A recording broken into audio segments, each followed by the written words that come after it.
I could get sued for saying this about pit bulls. That's not a gimmick. It's not some clickbait shock phrase. It's something I've genuinely been warned about, from trainers, from content moderators, even from people I respect in the dog world. Don't poke the hornet's nest, they say. Don't talk about the lawsuits. Don't bring up the bans. Don't say the part out loud that everyone is afraid to admit.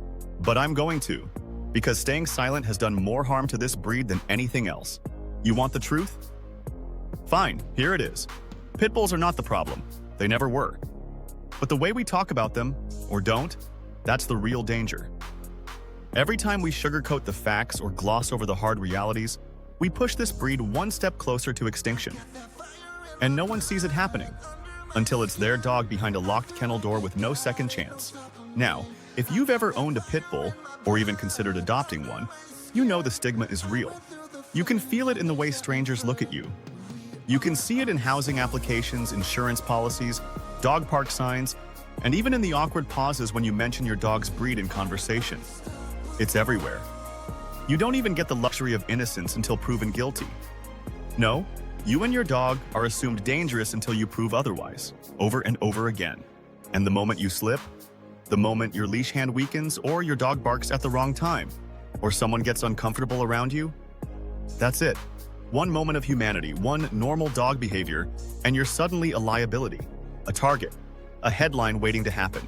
People love to ask me why I defend this breed, why I take the risk, why I would own a pit bull when there are so many safe dogs out there. And I tell them this, because no other breed has shown me what love under pressure looks like. Pit bulls love harder than any dog I've ever met. They love without flinching, without holding back, even when the world has failed them. Even when they've been bounced from home to home. Even when they've been starved, punished, chained, and abandoned. They still crawl into your lap like oversized babies, just asking for one thing, a chance. But here's the part that gets me in trouble. Because I'm not just here to praise them. I'm here to say the truth. Most people should not own a pit bull. I know that's harsh. I know it sounds elitist or exclusionary, but this isn't about gatekeeping. It's about protecting the breed. Because every time a pit bull ends up in the wrong hands, the entire breed suffers. The laws tighten, the shelters fill, the reputation worsens, and it's always the dog who pays the price. So no, I don't think everyone deserves one. Not because pit bulls are dangerous, but because they are demanding in ways that most people simply don't understand until it's too late. This is a breed that needs more than just walks and treats. They need structure, leadership, consistency, emotional maturity. And when they don't get that, when you give them chaos instead of calm, fear instead of fairness, control instead of connection, they crack.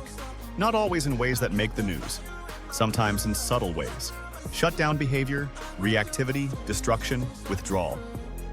But eventually, something breaks. And that's when the system steps in.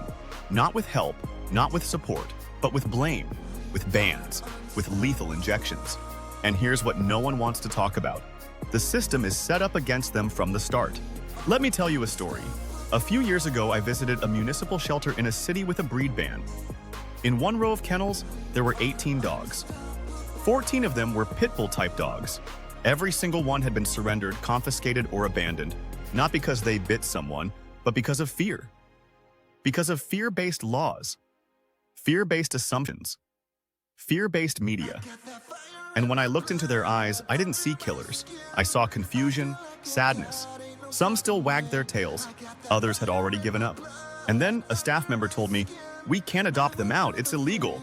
Most of these dogs will be euthanized in the next 10 days." 10 days. No behavior test. No training evaluation. No history considered. Just a label and a deadline. Now tell me again how this isn't a broken system. And yet, people say I'm the problem for making videos like this. For being too emotional, for romanticizing the breed, for scaring people off. But if the truth scares you, that's not my fault. That's your conscience speaking. Because I haven't even told you the most important part. Pit bulls don't know any of this. They don't know their reputation. They don't know they're controversial. They don't know they've been banned from entire cities, apartment complexes, countries. They just know you. Your energy, your touch, your routine, your voice. They know if you're anxious. They know if you're distracted. They know if you're faking confidence. And they will reflect every ounce of that back to you. sometimes with breathtaking tenderness, sometimes with heart-pounding chaos, because that's who they are. Emotional mirrors. Born of working dog heritage packed with intensity, loyalty, drive, and love, all wrapped in a muscular frame that people fear before they even understand. And that's the heartbreak, because their biggest strength, their commitment, is the very thing that gets twisted into a weapon. When they latch onto a ball or a tug toy or your words or your energy, they don't let go. That's not aggression, that's focus. That's who they are. So what happens when we don't teach them what to focus on? They figure it out on their own, and that's when things go sideways. A pit bull without leadership is like a sports car with no brakes. It's not dangerous because of its nature. It's dangerous because of its potential, mishandled. And who holds the key to that potential? You. Not the dog, not the media, not the breed. You. So let me ask you the hard questions. The kind of questions I ask people who come to me asking, should I get a pit bull? Can you commit to daily training? Not just for the first few months, but for years? Can you walk into a park where everyone stares at your dog with fear and not internalize it?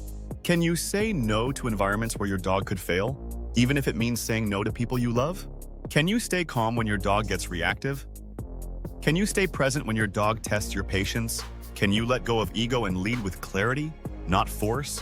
Because if you can't, don't get one. It's that simple. Because this dog will either bring out the absolute best in you, or it will destroy your confidence, your schedule, your relationships, and in the worst cases, your peace of mind. But if you can, if you're ready to learn, if you're ready to advocate, if you're ready to grow every single day, then get ready. Because this breed will give you something no other dog can.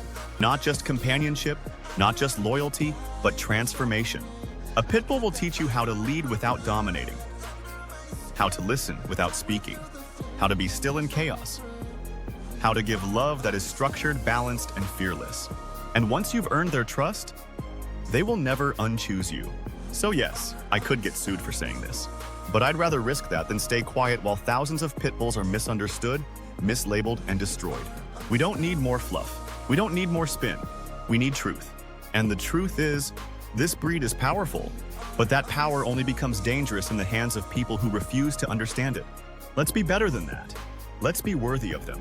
If this message hit home, drop a comment. Share your story. Whether you're a pit bull owner considering adoption or you've been on the fence, speak up. Your voice matters. And if you're ready to see how the pit bull compares to other misunderstood power breeds, like the relentless Belgian Malinois or the loyal but equally judged Rottweiler, check out the next video. Because the more we learn, the more we lead. And the more we lead, the more lives we save.